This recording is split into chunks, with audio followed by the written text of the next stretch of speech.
आज हम शुरू करते हैं अपना चैप्टर नंबर 3 जिसका नाम है बिजनेस एनवायरनमेंट। इसे स्टार्ट करने से पहले बेटा एनवायरनमेंट का मतलब समझ लीजिए। एनवायरनमेंट मतलब होता है एवरीथिंग सराउंडिंग अस, हर वो चीज जिससे हम घिरे हुए हैं, एंड अफेक्टिंग अस, और जो हम पर किसी ना किसी तरह का असर डाल रही है। एग्जाम्पल के तौर पे अभी मैं बहुत खुश हूँ, ठीक है, अचानक से पापा का मूड खराब हुआ, पापा ने मुझे डांट दिया, स्कोल्ड कर दिया, तो जो मेरा मूड है वो क्या हो गया, खराब हो गया। तो भाई ये चीज मेरे कंट्रोल में नहीं थी। पापा यहाँ पर एक एनवायरनमेंट की तरह काम किए, पापा एक फैक्टर है जिन्होंने मुझ पर असर डाला। जब उन्होंने मुझे डांटा तो मैं हंसते हुए चेहरे से दुखी हुए चेहरे में बदल गया, मतलब मेरा मूड खराब हो गया। सिमिलरली जैसे आज मेरा मन है क्रिकेट खेलने का, यार विचार तो बहुत अच्छा है, पर हुआ क्या, बारिश हो गई, रेन हो गई, तो ये जो मेरा प्लान है अगेन वो क्या हो गया, चौपट हो गया। तो अब आप खुद सोचो और बताओ कि क्या ऐसी चीज है जो मुझ पर या मेरे प्लान पर असर डाली। तो मैं बोलता हूँ रेन है। तो रेन भी एक फैक्टर है। तो फैक्टर मतलब क्या है यहाँ पर, फैक्टर मतलब एनवायरनमेंट, हर वो चीज जो हमारे आसपास है और जो हम पर असर डाल रही है और जिस पर हम कंट्रोल नहीं कर सकते, वो एनवायरनमेंट बनाता है। ठीक है, पापा पापा को मैं थोड़ी कंट्रोल करूंगा, पापा मुझे कंट्रोल करते हैं, पापा ने मुझे डांटा, मेरा मूड खराब हुआ। बारिश हो रही है, मैं थोड़ी ना हूं कि जय माहिष्मति बोलूंगा और बारिश रुक जाएगी। भाई बारिश हो रही है तो हो रही है, मैं क्या कर सकता हूं उसमें, मेरा जो प्लान है क्रिकेट खेलने का वो क्या हो गया, फ्लॉप हो गया। तो एनवायरनमेंट मतलब हर उस फैक्टर या हर उस चीज को बोलते हैं जो हमें सराउंड कर रही है और जो हम पर इफेक्ट डाल रही है। ये तो बात हमारी हो गई। अब अगर इसी चीज को मैं बिजनेस में लेकर आऊं तो बिजनेस एनवायरनमेंट का मतलब क्या होगा। तो बेटा बिजनेस एनवायरनमेंट का मतलब होगा हर वो फोर्स, हर वो फैक्टर, हर वो इंडिविजुअल, हर वो institution institution outside the control of business, जो बिजनेस के कंट्रोल में नहीं है। The business comma surrounding the business, surrounding the business and affecting the business.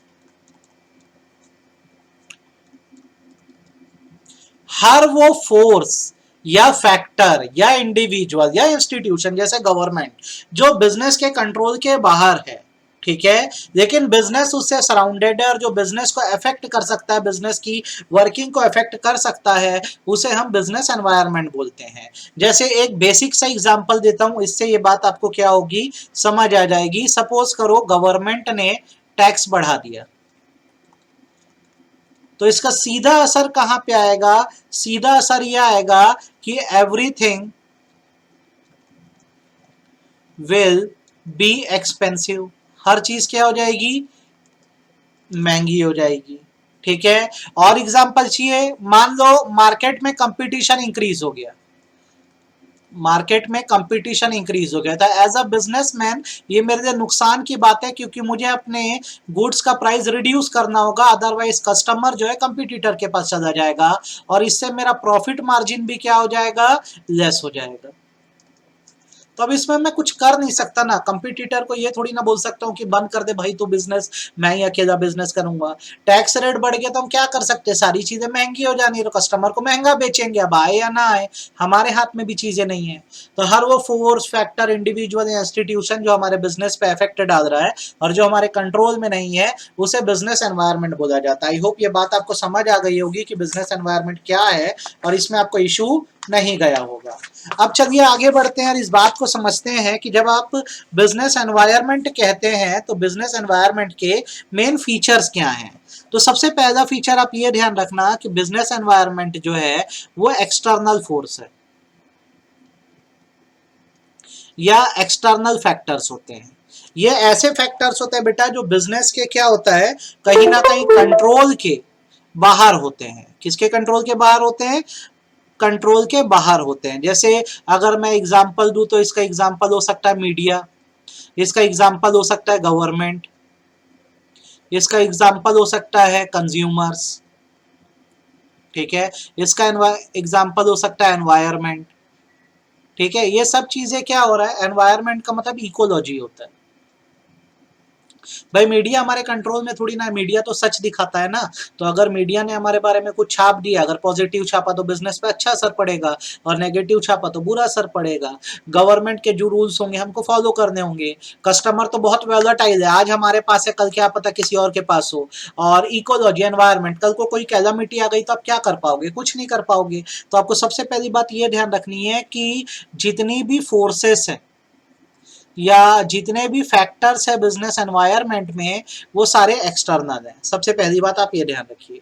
Second feature आपको ये ध्यान रखना है कि ये जो फोर्सेस या फैक्टर है, इनका इफेक्ट आइदर स्पेसिफिक होता है या फिर इनका इफेक्ट जो है वो जनरल होता है। जितने भी फैक्टर्स होते हैं या तो स्पेसिफिक होते हैं या तो जनरल होते हैं।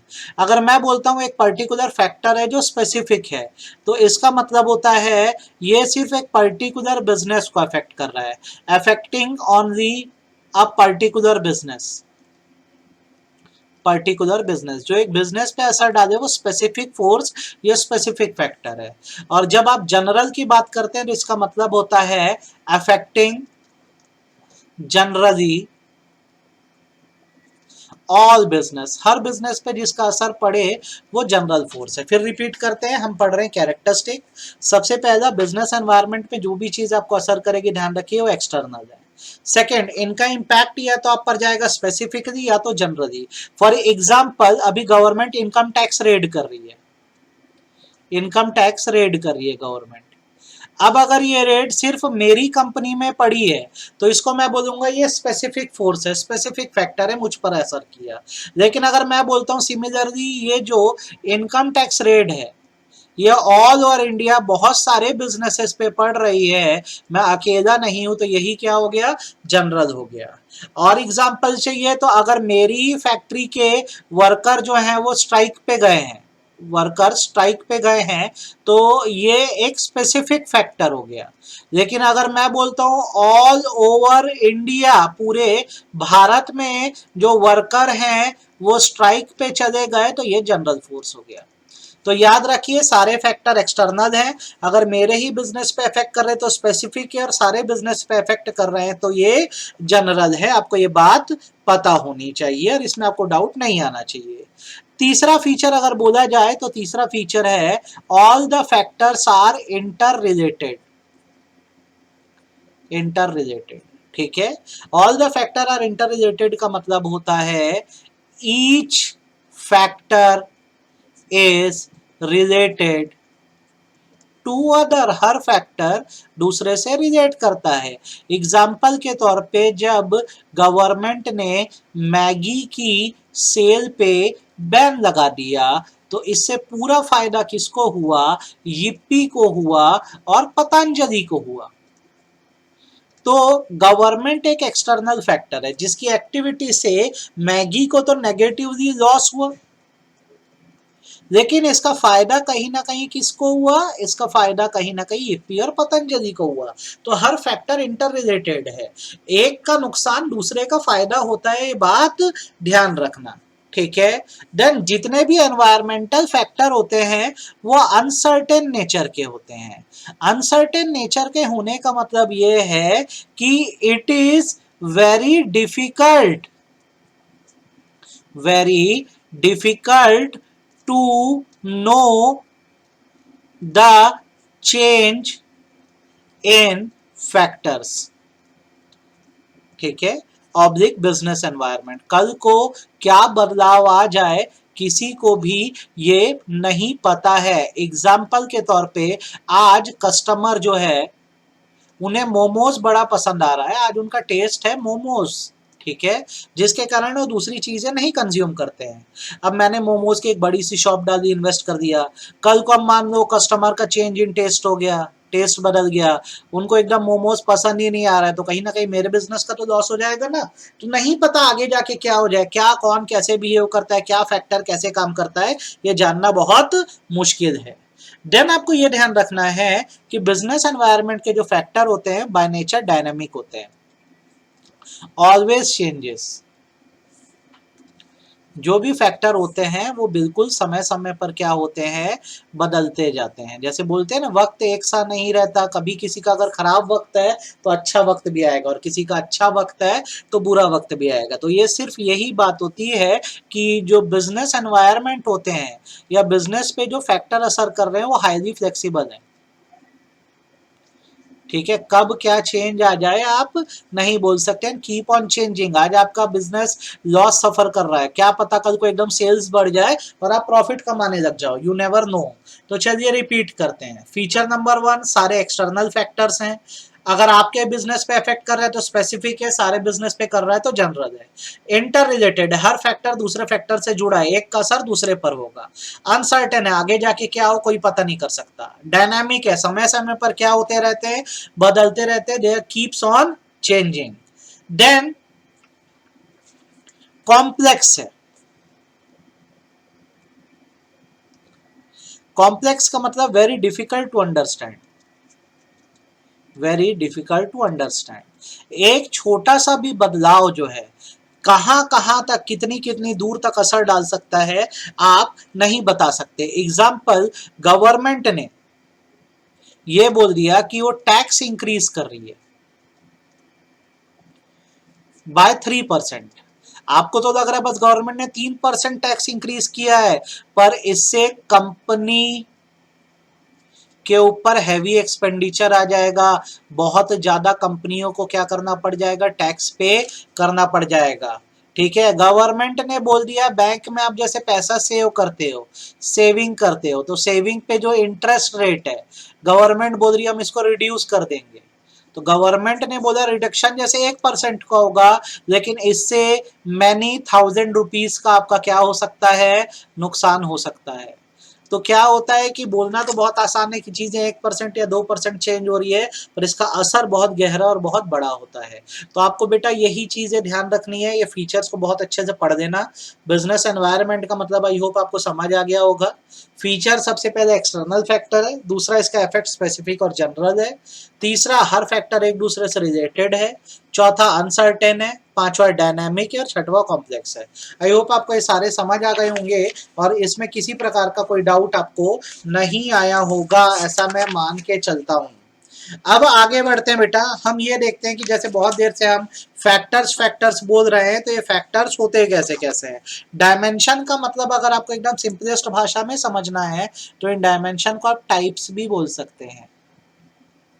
ठीक है, अब मैं इसमें आपको एक कोड दे रहा हूं, इससे आप ध्यान रखना तो आपको हमेशा याद रहेगा, PESTL, पेस्टल। ठीक है, आपसे एग्जाम में व्हाट आर द डायमेंशन, तो आप बोलना there are 5 dimension that is PESTEL. यहाँ पी का मतलब बेटा है पॉलिटिकल।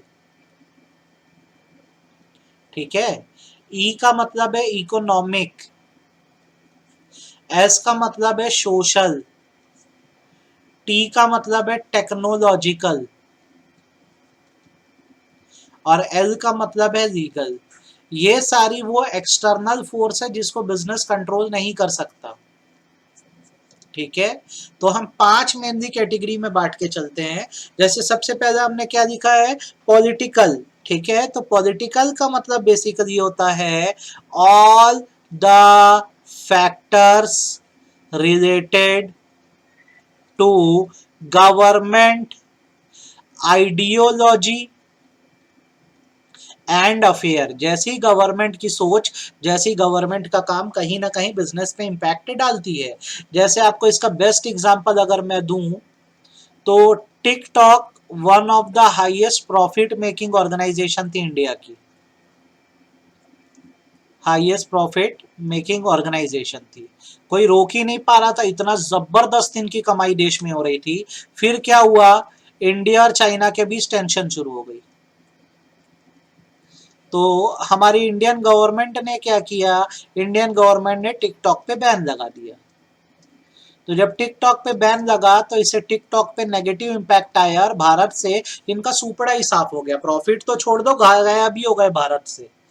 तो ये क्यों हुआ? क्योंकि गवर्नमेंट की सोच ये थी कि जिस देश से हमारी टेंशन चल रही है वहां की ऑर्गेनाइजेशन भारत में क्यों आकर कमाए, तो उन्होंने टिकटॉक बैन कर दिया। तो ये टिकटॉक के लिए एक पॉलिटिकल फैक्टर था जो नेगेटिवली अफेक्ट किया और जिससे टिकटॉक को क्या हुआ, भारी नुकसान हुआ।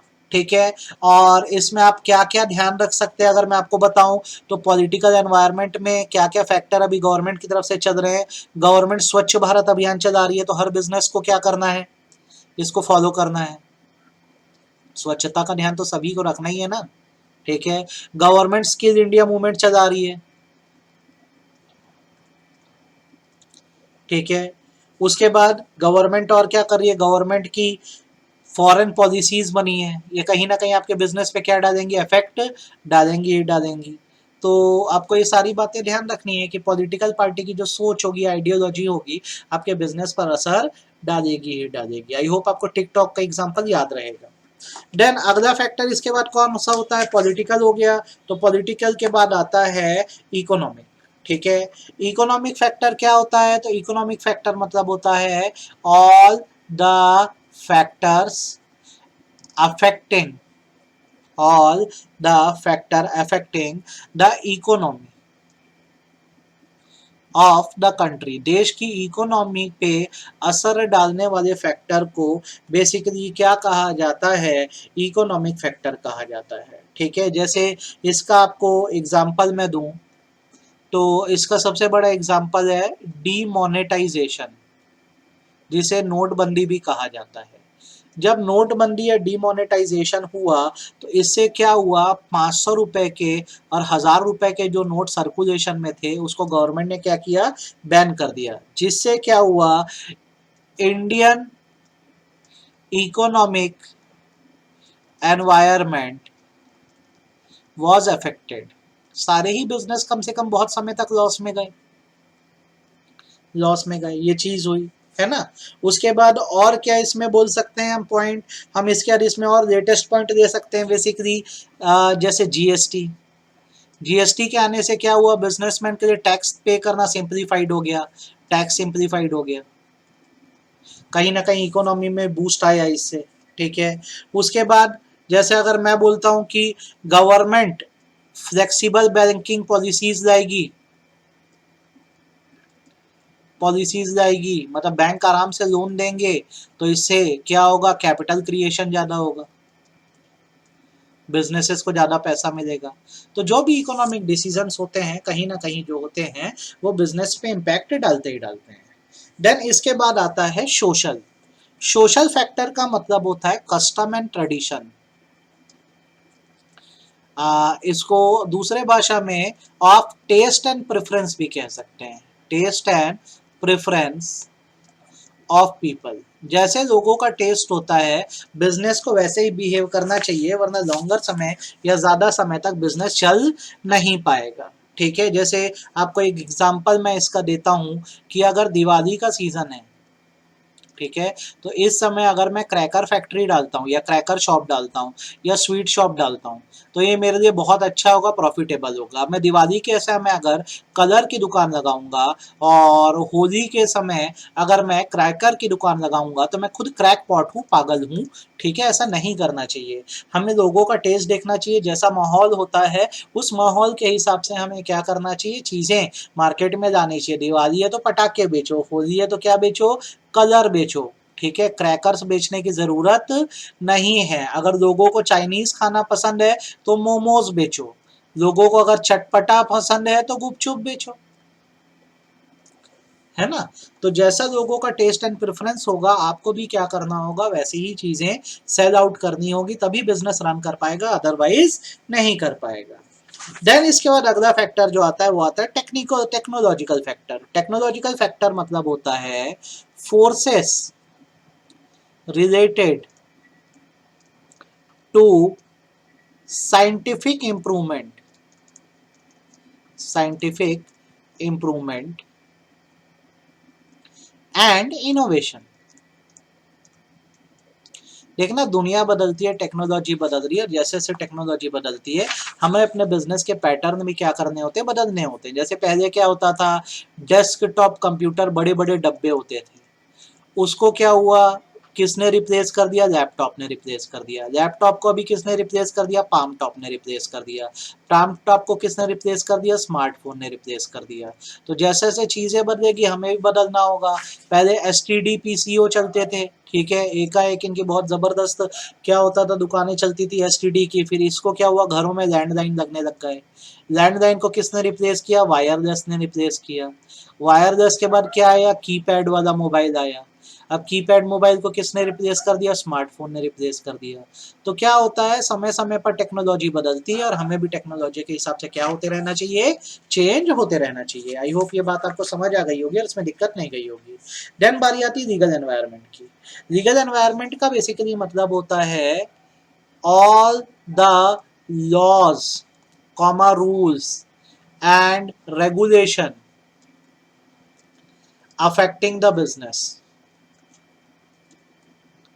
हर वो रूल्स एंड रेगुलेशन जो बिजनेस पर इफेक्ट डालते हैं उसे लीगल एनवायरनमेंट बोला जाता है। जैसे हमारे देश में हर चीज को लेकर लॉज बने हैं तो हमें भी क्या करना है? लॉ फॉलो करना है। एग्जाम्पल, अगर हम फॉरेन एक्सचेंज करते हैं, अपना मनी एक्सचेंज कराना चाहते हैं, ठीक है, तो हमें क्या करना होगा? एक लॉ है जिसका नाम है फॉरेन एक्सचेंज मैनेजमेंट एक्ट, जिसे फेमा भी कहा जाता है, इसे फॉलो करना होगा।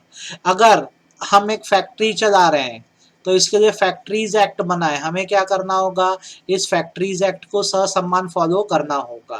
अगर आज मैं कहीं अपनी फैक्ट्री सेट करना चाहता हूँ, ठीक है, फैक्ट्री इस्टेब्लिश करना चाहता हूँ, बिजनेस इस्टेब्लिश करना चाहता हूँ, तो गवर्नमेंट बोलती है एनवायरमेंटल क्लियरेंस लो, तो मुझे एनवायरमेंटल लॉ भी फॉलो करना होगा।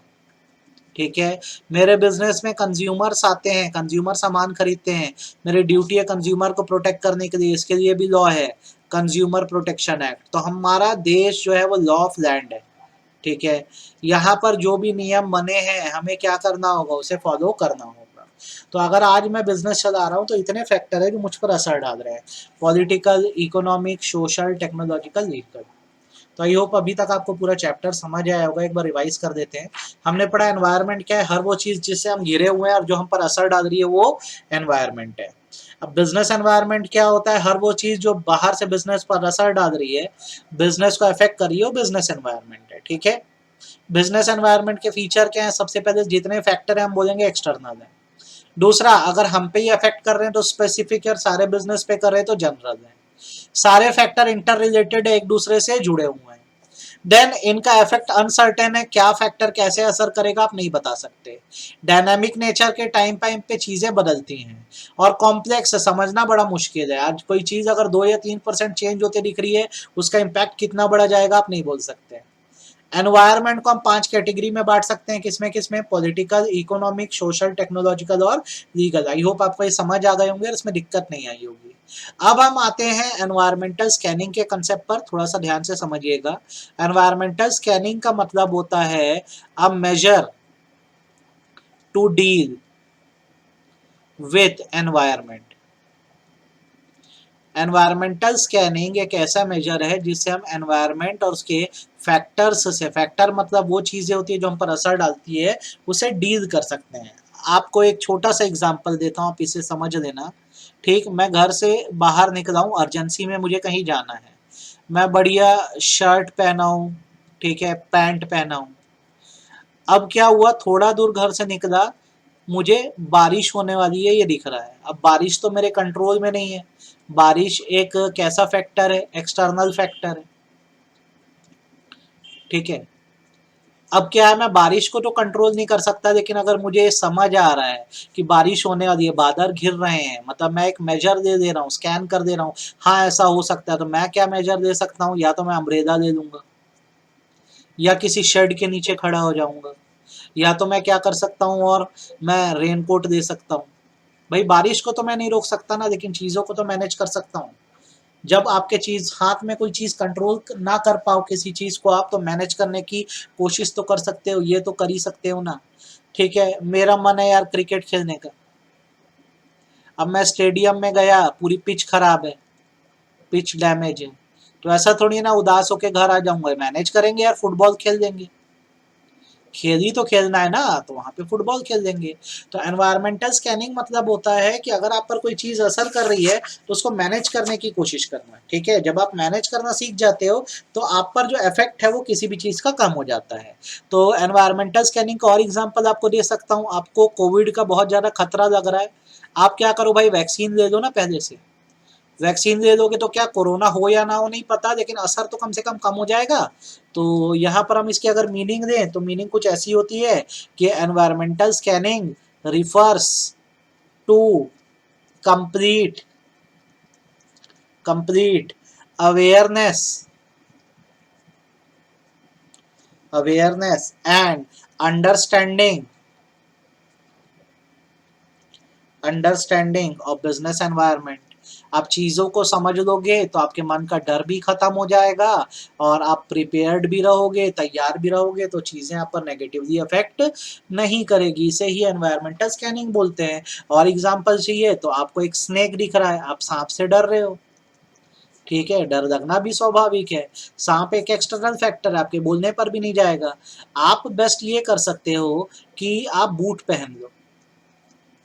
ठीक है, डसेगा भी तो जूते पे डसेगा ना, तो असर क्या हुआ, बच गए ना। यही तो स्कैनिंग कहलाता है। तो आप चीजों को कंट्रोल नहीं कर सकते तो मैनेज कर दो कम से कम। ठीक है, दैट्स एनवायरमेंटल स्कैनिंग। अब अगर आप इसको बिजनेस में इस्तेमाल करोगे तो इसका मतलब होता है हर चीज के लिए पहले से प्रिपेयर्ड रहना। हर चीज के लिए प्रिपेयर रहना। आप बिजनेस चला रहे हो, अनसर्टेनिटी रहेगी, प्रॉफिट कमा रहे हो तो लॉस भी हो सकता है। तो पहले से अवेयरनेस रखो, प्रिपरेशन रखो, इसे ही एनवायरमेंटल स्कैनिंग बोलते हैं। और ऐसा करने के बेटा बहुत फायदे हैं। ठीक है, अब क्या होता है, आपके एनसीईआरटी और बुक्स में टॉपिक दिया importance of business environment, but fact ये है कि ये इंपॉर्टेंस की बजाय इसको आप बोलोगे बेनिफिट ऑफ एनवायरमेंटल स्कैनिंग, कि पहले से अवेयर रहने का फायदा क्या होता है। तो देखो, सबसे पहला फायदा ये होता है कि firm can identify business opportunity. अगर आप पहले से अवेयर हो तो फायदे के बारे में आपको क्या होगा, पहले से पता रहेगा। And get first mover advantage, और दूसरों से पहले आप एडवांटेज उठा पाओगे। जैसे एक एग्जांपल देता हूं, आप लोग का शौक अगर होगा इन्वेस्ट करने का शेयर बाजार में, स्टॉक मार्केट में, तो अब सवाल ये उठता है कि आज की डेट में सबसे सही कहाँ है, कहाँ पैसा लगाया जाए। तो बेटा आगे जमाना जो है ना बैटरी कार्स का आने वाला है। तो जो भी कंपनी आज की डेट में बैटरी मैन्युफैक्चर कर रही है या बैटरी रिलेटेड कार मैन्युफैक्चर कर रही है, आप उसमें क्या करो, इन्वेस्ट कर दो।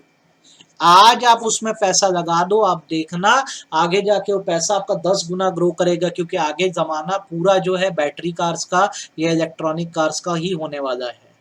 तो क्या है, आज अगर आपको ये बात पता है तो आपको क्या है, अपॉर्चुनिटी पहले पता लग गई तो आप पहले फायदा उठा लोगे। ठीक है, सिमिलरली हम वार्निंग दूसरी बात करते हैं कि देखो, प्रिपेयर्ड होने का एक फायदा ये है कि आपको अपॉर्चुनिटी पहले पता लगती है, दूसरे के पहले फायदा उठा सकते हो। दूसरा, हेल्पफुल इन आइडेंटिफाइंग थ्रेट। खतरा भी होगा तो आपको क्या होगा, पहले पता लग जाएगा कि हाँ भाई क्या हो रहा है, खतरा है, तो आप उसके लिए भी क्या होगे, तैयार हो जाओगे। Helpful in identifying threat and early warning signal. ये एक तरह का क्या हो जाएगा, वार्निंग सिग्नल की तरह हो जाएगा। दूसरे संभल भी नहीं पाएंगे, लेकिन आप तो संभल के थे तो आपको क्या होगा, नुकसान नहीं होगा। जैसे कि जब लॉकडाउन लगने वाला था उसके कई दिन पहले से खबरें चलना शुरू हो गई थी कि लॉकडाउन होने वाला है, तो आपने आइडेंटिफाई कर दिया कि यार ये थ्रेट है, आपको वार्निंग सिग्नल मिल गया, तो आपने क्या, अपनी प्रिपरेशन पहले से कर दी ताकि बाद में आपको नुकसान ना हो। थर्ड थिंग, अगर आप अवेयर हो, आपने स्कैनिंग करी हुई है, तो आप रिसोर्सेस को बेटर मैनेज कर पाओगे। ठीक है, टैपिंग और असेंबलिंग जो है रिसोर्सेस की आपके लिए क्या हो जाएगी, आसान हो जाएगी। आप रिसोर्सेस का क्या कर पाओगे, बेहतर इस्तेमाल कर पाओगे। देन क्योंकि आप प्रिपेयर्ड थे तो कोई भी बदलाव आएगा तो बदलाव से भी आप क्या हो जाओगे, वाकिफ हो जाओगे, आप जल्दी चीजों के हिसाब से बदल जाओगे। ठीक है, नेक्स्ट, प्लानिंग करने में मदद होगी आगे के बिजनेस के लिए। Helpful in policy making. अब आपको पता लग गया आगे चीजें कैसे होने वाली है, तो आप उस हिसाब से क्या बनाओगे, अपनी पॉलिसीज बनाओगे, प्लानिंग बनाओगे। और लास्टली आपकी परफॉर्मेंस क्या होगी, इंप्रूव होगी। क्योंकि आप कभी भी याद रखना, जो पर्सन प्रिपेयर्ड है वो अच्छा परफॉर्म करता है हमेशा। तो आप ये ध्यान रखिए कि अगर आपने स्कैनिंग करी हुई है या बिजनेस एनवायरनमेंट के फैक्टर्स को समझा है, तो आपको फायदा पहले दिखेगा, नुकसान भी आप ही को पहले समझ आएगा। आप रिसोर्सेज का बेहतर इस्तेमाल कर पाओगे, बदलाव को आप जल्दी अडॉप्ट कर पाओगे, आपको पॉलिसी बनाने में आसानी होगी, और आपका कहीं ना कहीं बिजनेस का परफॉर्मेंस भी इम्प्रूव होगा। आपको इस साल सीबीएसई के हिसाब से इतना पढ़ना है बेटा, आप इसको बहुत अच्छे से पढ़िए, आपका चैप्टर कंप्लीट होता है। Thank you so much.